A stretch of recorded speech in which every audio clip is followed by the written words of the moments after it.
నమో నృసింహాయ నమః.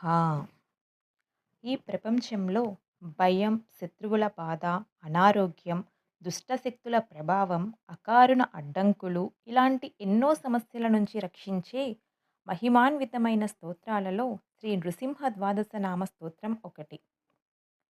కేవలం 12 దివ్యనామాలతో కూడిన ఈ స్తోత్రం భక్తులకు ధైర్యం, రక్షణ, ఆరోగ్యం, విజయాన్ని ప్రసాదిస్తుందని పురాణాలు చెబుతున్నాయి.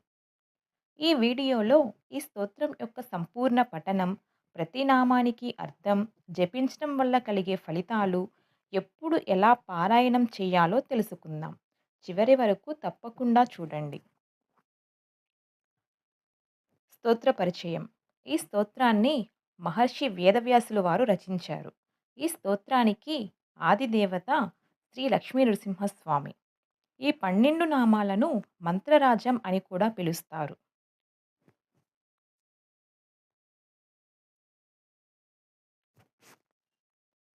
ముందుగా సంకల్ప శ్లోకం చూసి తరువాత ద్వాదశనామ శ్లోకం చూద్దాం. సంకల్ప శ్లోకం. అస్యా శ్రీ నృసింహ ద్వాదశనామ స్తోత్ర మహామంత్రస్య వేదవ్యాసో భగవాన్ ఋషిః అనుష్టుప్ ఛందః శ్రీ లక్ష్మీ నృసింహో దేవత శ్రీ లక్ష్మీ నృసింహ ప్రీత్యర్థే జపే వినియోగం. అంటే ఈ స్తోత్రానికి వేదవ్యాస భగవానుడు ఋషి అని, ఇది అనిష్టుప్ ఛందస్సులో ఉంది. దీనికి దేవత శ్రీ లక్ష్మీ నరసింహస్వామి అని, ఆ స్వామివారి ప్రీతి కోసం ఈ మంత్రాన్ని జపిస్తున్నాము అని దీని అర్థం. ఇప్పుడు ఆ ద్వాదశ నామ శ్లోకం చూద్దాం.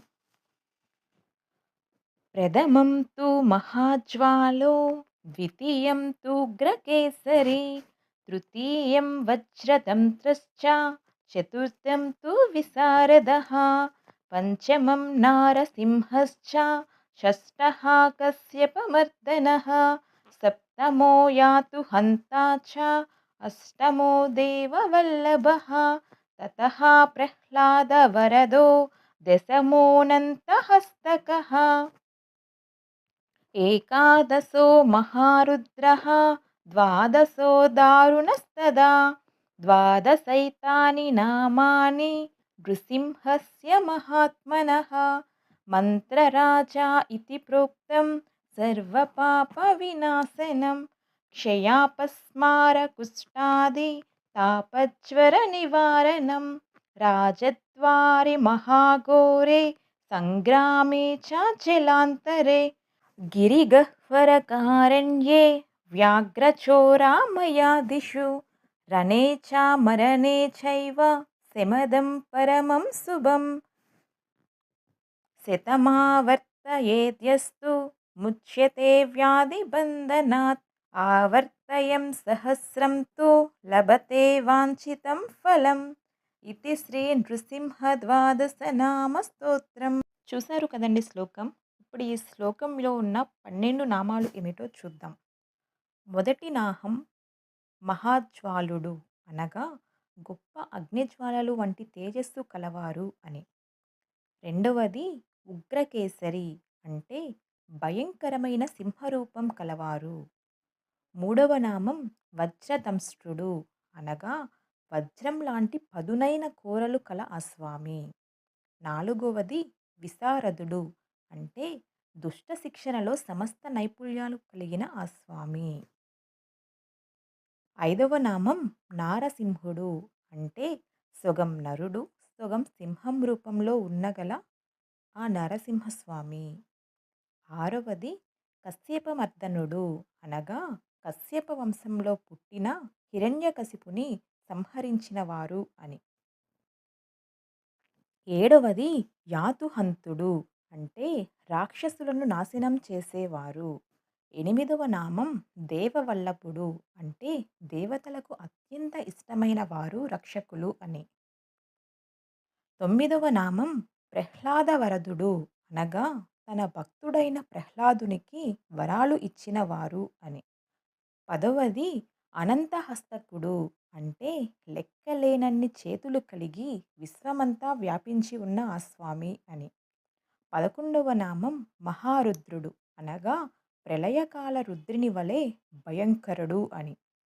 12వ నామం దారుణుడు అనగా శత్రువులకు అత్యంత భయంకరంగా కనిపించే స్వామి అని.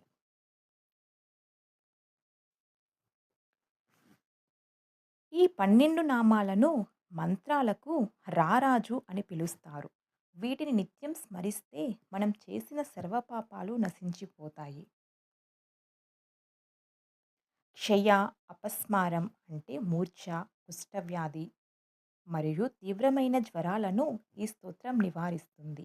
అంతేకాదు కోర్టులు, అధికారులు వద్ద సమస్యలు ఉన్నప్పుడు భయంకరమైన యుద్ధంలో నీటిలో, అడవులలో క్రూర జంతువుల నుండి, దొంగల నుండి ఇది అద్భుతమైన రక్షణ కవచంలా కాపాడుతుంది. మరణ సమయంలో కూడా పరమ ప్రశాంతతను ఇస్తుంది.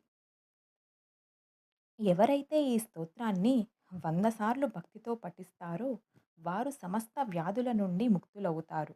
అలాగే 1000 సార్లు పఠించిన వారికి వారి మనసులో కోరుకున్న కోరికలన్నీ తప్పక నెరవేరుతాయి. కాబట్టి ఉదయం లేదా సాయంత్రం శుచిగా ఈ మంత్రాన్ని పఠించి దైవానుగ్రహం పొందండి. ఈ వీడియో మీకు ఉపయోగపడితే తప్పకుండా లైక్ చేయండి. మీ బంధుమిత్రులకు షేర్ చేయండి. ఇలాంటి మహిమాన్వితమైన స్తోత్రాల కోసం మన దైవశ్లోక మాణిక ఛానల్ను సబ్స్క్రైబ్ చేయండి. ఓం నమో నృసింహాయ నమః.